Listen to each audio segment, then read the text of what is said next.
Her name is Maggie Reynolds. She lived in a quiet neighborhood in Cincinnati, Ohio, a nurse by profession, a mother of two, and the wife of a man who once stood tall, until life knocked him down. Her husband, Tom Reynolds, was a respected high school teacher, kind man, storyteller, the kind of father who never missed a school play, the kind of neighbor who mowed lawns for the elderly. But in 2015, Tom was diagnosed with early-onset Parkinson's disease. He was just 46. First they thought it was stress. His hands trembled when he held a spoon. Then his steps slowed. His voice grew softer. And one day in the classroom, he forgot the names of his students. Doctors said, "There is no cure. It will get worse. Prepare yourself." And that's when people started walking away. His school replaced him. Friends stopped calling.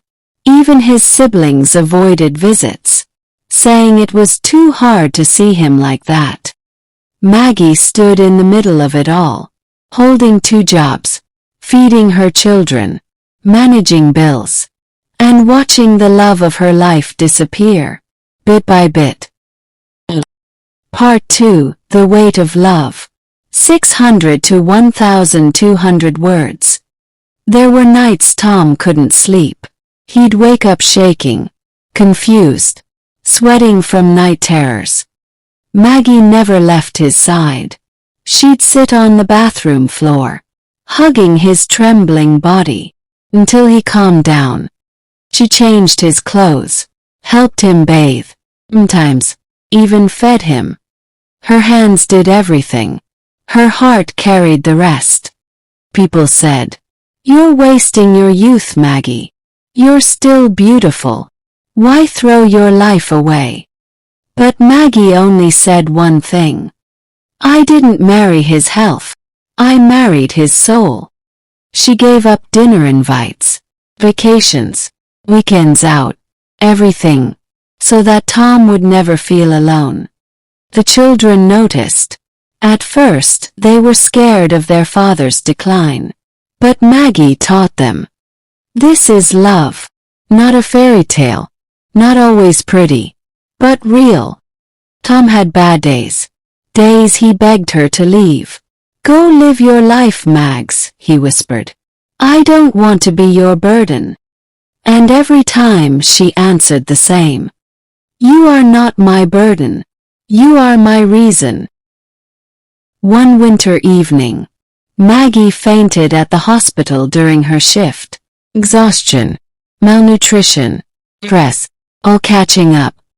The doctors warned her, "You're killing yourself taking care of everyone else."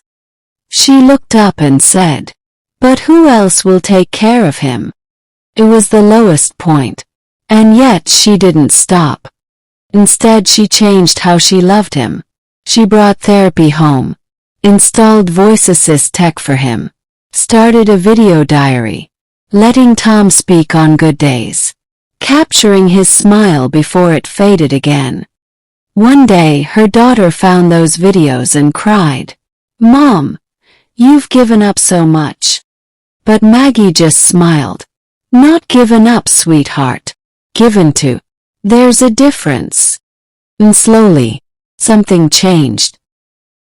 Tom's health didn't get better, but something else did. His spirit. With every passing day, he spoke a little more, laughed once in a while, tried drawing again with shaky hands.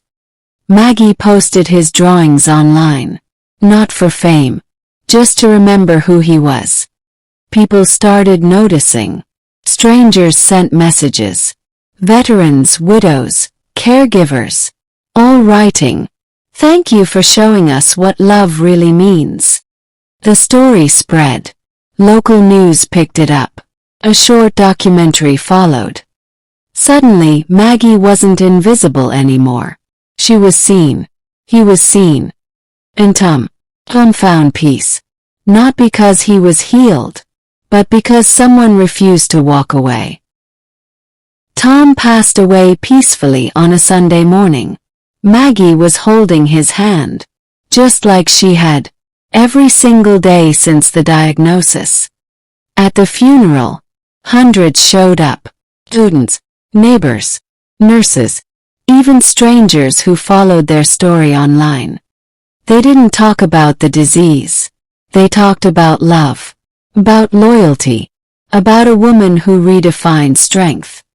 Today, Maggie runs a nonprofit for caregivers in Ohio. She says, "We celebrate doctors, heroes, and survivors.